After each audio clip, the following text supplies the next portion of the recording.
Hello fellow trappers out there, this is NB Trapper Man, and I'm going to let you in on one of the best kept secrets here for trapping raccoons in the province in which I live. This is absolutely a killer raccoon bait. It's one that I have used for quite a little while now.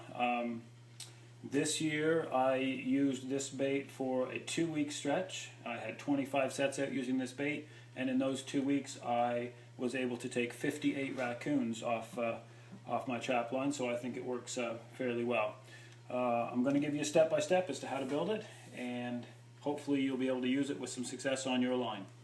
So here's what we need. Always rubber gloves, and everything I do in the fur shed is always rubber gloves. And we start out with pretty simple, a couple of cans of regular sardines. Pick these up at the dollar store. Again, not too expensive. So 2 cans of sardines, put the juice right in there with them.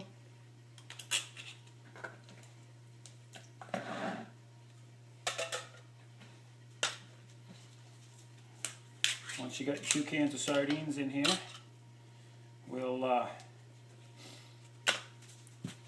just take a regular spoon, and we're going to, just a big stir spoon, just a big regular stir spoon, we're going to crush those up a little bit. So what you want to do is you just want to break them up and squish them up into as thin a consistency as you can. You don't want to liquefy it at all. You just want to get it to be chunky like that. It's just out of the can. Those sardines out of the can, they'll break right up. Okay, so next you want to add 2 tablespoons of just a regular vegetable oil or canola oil, just average everyday cooking stuff. What this is going to help you do, this helps keep the bait from freezing, and it also helps to waterproof the bait, so it can take a little rain, withstand a little moisture, it doesn't all break up on you and go away. So a couple tablespoons of vegetable oil, keep it from going away in the rain. Next I want to add a full tablespoon of bacon grease. Now in my household, whenever we cook bacon in the morning for breakfast, we tend to, I keep the bacon grease out at the end of it, and this is the reason why. So I put the bacon grease right into my mixture here and give it another quick little stir. Just try to mix it in as best you can. It's not super imperative, but so you got that mixed in like that. The bacon grease again helps to waterproof it. Also gives it a great smell to add to the sardines. That bacon, they can't resist that. Okay, so once you have that done, you should have a mixture that looks about like this, kind of like cat food in consistency. Now the key, or one of the keys to this ingredients is, as you can see here, this is Star Anise Oil, and I picked this up at Superstore. This is a Clubhouse. It's not very expensive. It's a couple dollars for an entire bottle. This ends up giving it. This is the really strong black licoricey type smell, or licorice smell, that you get from a lot of baits. I like to just add maybe a teaspoon, maybe a little less than that. Actually, it is super potent. You don't need a lot of it in your mixture, and that will bring raccoons for miles around. We'll give that a little stir. I like to stir my my bait after each ingredient that I add, just to try to keep it even.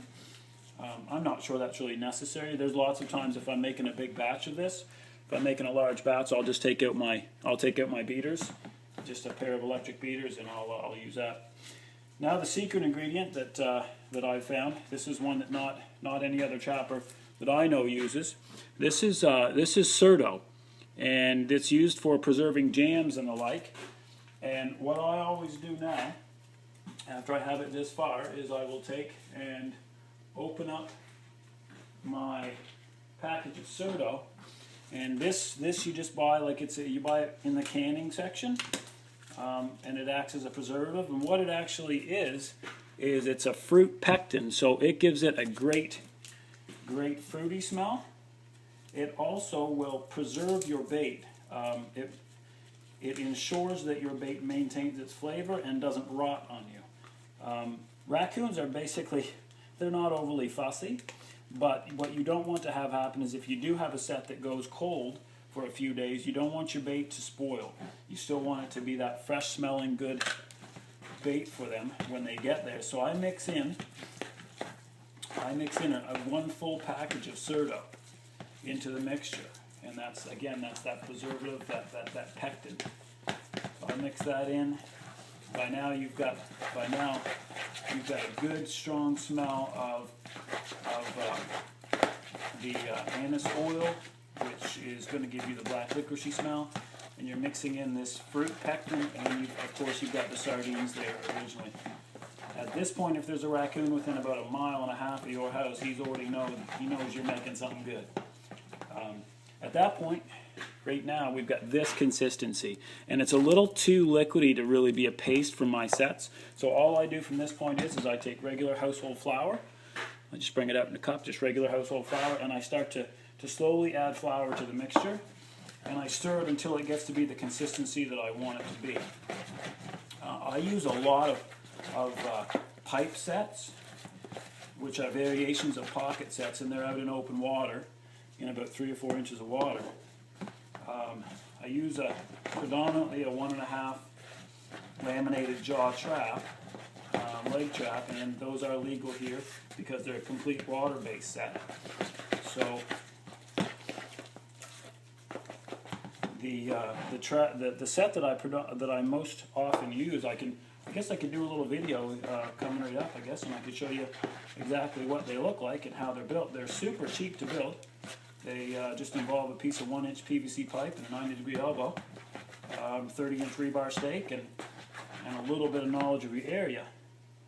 So with the last of the flour that I've got, I end up with almost a doughy substance, and it's a little tricky to get it just exactly the way you want. But overall, it's your personal preference. I know some people that like to keep their paste quite runny. I don't. I want my paste nice and thick. So this is what I've got, just short of cookie dough. And if it gets too thin, I just add a little more flour. You could almost knead this with your hand if you wanted to. Now from this point, if this was mid-season, I would just use right out of this bowl as I went along my line. I know that something that's worked out well for me in the past is to take this mixture that you have and actually lay that out and squish it into some ice cube trays, and then freeze your ice cube trays, and as you go along your line you'll have your container of little frozen cubes of this. That works. I don't do that now simply because it's one more step in the process that I don't need to make. This bait right here is absolutely killer if you're looking for raccoons. It's pretty much a raccoon specific bait. And you won't get a lot of other catches that you're not looking for. So again, you're just looking at 2 cans of sardines from the dollar store or from wherever, a package of liquid Certo, 2 tablespoons of vegetable oil, canola oil, teaspoon of Star Anise Oil, and I use a tablespoon of household bacon grease that was left over. I hope this helps you out, and trust me, if you will go ahead and make this bait and give it a try in some of your raccoon sets, you won't regret it. Thanks, and don't forget to give us a like if this helped you out, and subscribe to me, and we'll go from there. See you soon.